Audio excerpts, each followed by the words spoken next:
Saudari-saudaraku yang terkasih, berjumpa kembali bersama saya Inspirasiku di Antara.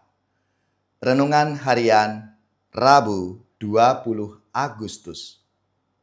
Hari ini kita bersama seluruh gereja Katolik memperingati Santo Bernardus, Abbas, dan Pujangga Gereja. Selamat dan profisiat untuk saudara-saudara, gereja, paroki, dan yayasan-yayasan yang pesta nama pelindung Santo Bernardus. Semoga semangat dan teladan hidupnya memberi inspirasi dan semangat dalam karya pelayanan kita semua. Dan semoga kita bersama keluarga, komunitas kita selalu dalam keadaan baik, tetap sehat, dan bersemangat. Marilah kita mengawali renungan kita dengan tanda kemenangan Kristus. Dalam nama Bapa dan Putra dan Roh Kudus. Amin. Allah Bapa sumber kebijaksanaan, api cinta kasih akan rumahmu telah Kau kobarkan dalam diri Santo Bernardus Abbas dan bersinar dalam gerejamu. Semoga berkat doa dan teladannya, hati kami Kau kobarkan dengan semangat kasih, sehingga kami mampu hidup sebagai anak-anak terang.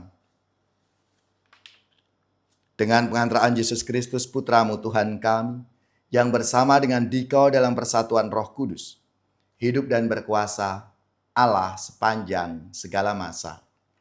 Amin. Dalam nama Bapa dan Putra dan Roh Kudus. Amin. Inspirasi kita hari ini dari Injil Suci menurut Matius bab 20 ayat 1 sampai 16a. Marilah kita siapkan kitab suci kita masing-masing. Kita akan membaca bersama-sama lalu merenungkannya. Sekali peristiwa, Yesus mengemukakan perumpamaan berikut kepada murid-muridnya. Hal kerajaan surga itu seperti seorang tuan rumah yang pagi-pagi benar keluar mencari pekerja untuk kebun anggurnya. Setelah sepakat dengan para pekerja mengenai upah sedinar sehari, ia menyuruh mereka ke kebun anggurnya.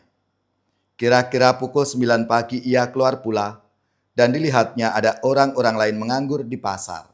Katanya kepada mereka, "Pergi jugalah kalian ke kebun anggurku, dan aku akan memberimu apa yang pantas." Dan mereka pun pergi.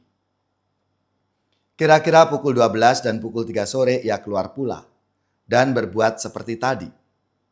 Kira-kira pukul 5 sore ia keluar lagi dan mendapati orang-orang lain pula, lalu katanya kepada mereka, "Mengapa kalian menganggur saja di sini sepanjang hari?" Jawab mereka, "Tidak ada orang yang mengupah kami." Kata orang itu, "Pergilah kalian juga ke kebun anggurku." Ketika hari sudah malam, berkatalah tuan itu kepada mandornya, "Panggillah sekalian pekerja dan bayarlah upahnya, mulai dari yang masuk terakhir sampai kepada yang masuk terdahulu." Maka datanglah mereka yang mulai bekerja kira-kira pukul 5 sore, dan mereka masing-masing menerima 1 dinar. Kemudian datanglah mereka yang masuk terdahulu. Mereka mengira akan mendapat upah yang lebih besar. Tetapi mereka pun menerima masing-masing 1 dinar juga. Ketika menerimanya, mereka bersungut-sungut kepada tuan itu, katanya, "Mereka yang masuk paling akhir ini hanya bekerja 1 jam, dan engkau menyamakan mereka dengan kami yang sehari untuk bekerja berat dan menanggung panas terik matahari." Tetapi tuan itu menjawab salah seorang dari mereka, "Saudara, aku tidak berlaku tidak adil terhadapmu. Bukankah kita telah sepakat sedinar sehari? Ambillah bagianmu dan pergilah. Aku mau memberikan kepada orang yang masuk terakhir ini sama seperti kepadamu. Tidakkah aku bebas mempergunakan milikku menurut kehendak hatiku? Atau iri hatikah engkau karena aku murah hati?" Demikianlah yang terakhir menjadi yang terdahulu, dan yang terdahulu menjadi yang terakhir. Demikianlah sabda Tuhan. Terpujilah Kristus. Saudari-saudaraku yang terkasih, Pada zaman Yesus, orang-orang upahan harus menunggu setiap hari di pasar sampai ada orang yang mempekerjakan mereka. Jika tidak ada pekerjaan pada hari itu, berarti tidak ada makanan di meja keluarga karena tidak ada pemasukan.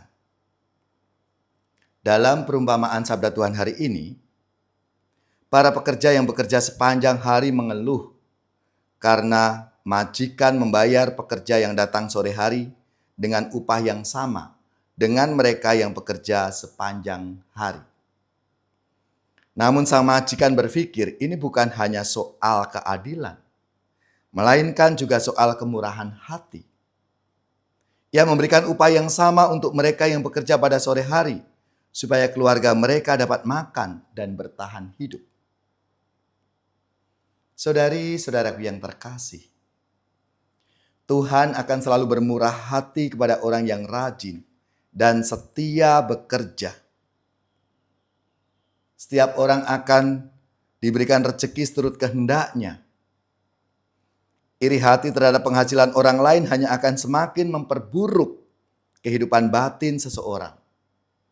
Alih-alih iri hati, hendaknya kita mesti bersyukur atas penghasilan yang kita terima, karena Allah masih memberi kita kesempatan untuk menikmati makanan dan minuman. Saudara-saudariku yang terkasih, disinilah kita disadarkan bahwa manusia tidak dapat mengatur keberuntungan dalam hidup. Ini adalah hak prerogatif Tuhan. Apapun yang seturut dan kehendak Tuhan, kita sebagai manusia harus mau menerimanya. Menjadi pertanyaan refleksi untuk kita semua, apakah kita melakukan pekerjaan dan tanggung jawab kita dengan sukacita dan ketekunan demi Tuhan? Apakah kita memberi dengan murah hati kepada orang lain, terutama mereka yang membutuhkan perhatian dan dukungan kita? Saudari-saudaraku yang terkasih, melalui sabda Tuhan hari ini kita semua diajak untuk menjadi pribadi-pribadi yang tekun, yang setia, dan murah hati dalam hidup kita. Ya Tuhan, semoga kami mampu melayani Engkau dan sesama kami dengan murah hati dan penuh sukacita.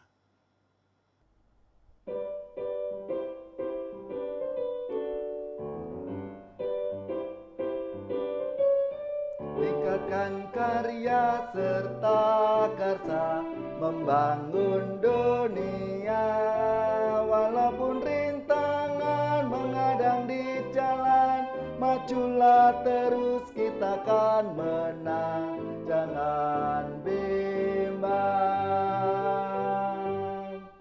Laksanakan karya nyata, jangan hanya berbicara, jangan pula pura-pura.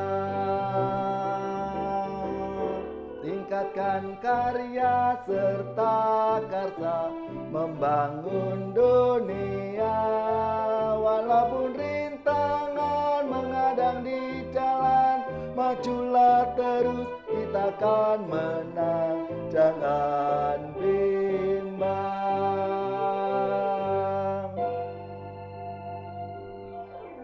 Saudari-saudaraku yang terkasih, marilah kita mengakhiri permenungan kita hari ini dengan mohon berkat Tuhan dan kita akan menerima tugas perutusan. Marilah kita siapkan hati kita. Semoga saudari-saudara sekalian, keluarga-keluarga dan komunitas kita, orang-orang yang kita doakan, seluruh tugas, belajar, pekerjaan, usaha serta karya pelayanan kita, dibimbing, dilindungi dan diberkati oleh Allah yang Maha Kuasa, Bapa dan Putra dan Roh Kudus. Amin.